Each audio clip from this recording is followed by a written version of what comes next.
is it? Ellen. Ellen, sorry. Sorry. It's a bit dry now, like, but... I mean, that'll go way down, and then I'll lose the stick, like, but sometimes I can actually push it way down, it disappears, and then I can get another one and push that down further. But it just, as I showed you, that there's at least 2 to 3 metres. Oh my gosh. Wow. Who's a strong man? Corcoran plus from that.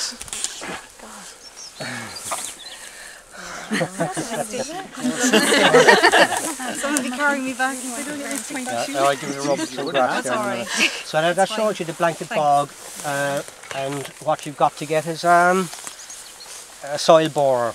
And these are contraptions that the scientists would use.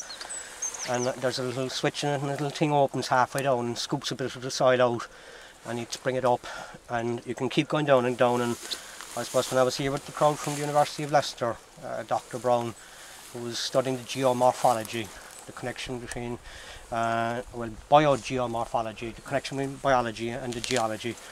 And he showed me the bottom samples, which I found fascinating. How far down did he go? He went down about 2 metres, and it was all reeds, just pure reeds. So obviously it was a huge shallow lake, probably at the end of the ice age, and slowly built up and built up, built up. But of course, as the bog vegetation accumulates very rapidly every year and compacts with the moisture, it just excludes all oxygen, and it becomes so acidic that everything gets preserved. And it's only very specific type of plants can tolerate that pH. And of course, all the pollen is preserved, which is the important thing. This one, which is very dominant all over it, is the bog myrtle, which is a western, we'll say, European or oceanic type plant. Very rare to find this in mainland Europe, or even on the east coast of Ireland. And it has a beautiful, distinctive, piney type smell if you actually crush the little cones. They are next year's buds, and we should come across male and female. They're on separate plants, but when you crush the little cone, so to speak, you get the very distinctive smell. It's the eucalyptus family, Kevin.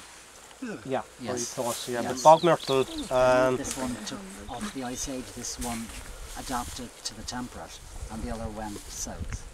Yeah. But it's eucalyptus. So again, there's loads of tiny little holes in the leaves.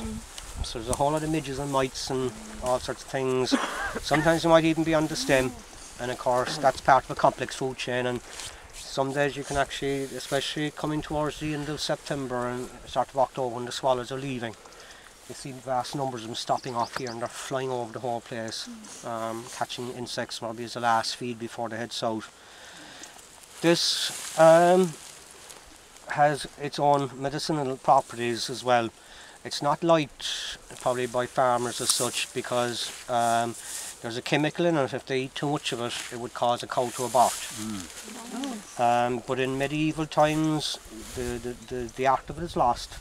It was used to induce abortion in females for an unwanted pregnancy, but you needed to know the correct amount, and that side of stuff is the sort of old knowledge that's now gone, probably. But so you wouldn't want to be ingested or anything like that, but because I haven't a clue how much is needed or how little. But the other thing about it is when all the leaves will go off soon, and then in the spring, you can see the buds are already there for next year. All these buds will just be there, and then around March, April, they start to swell up and become beautiful, reddy golden colour, and it looks absolutely fascinating. And of course, flower rangers love it. And someone copped that in a flower shop in Holland. They were selling sprigs of this imported from Ireland, and a sprig was going for €1. And someone then got the big idea of Uders and Great or something, that let's start harvesting. And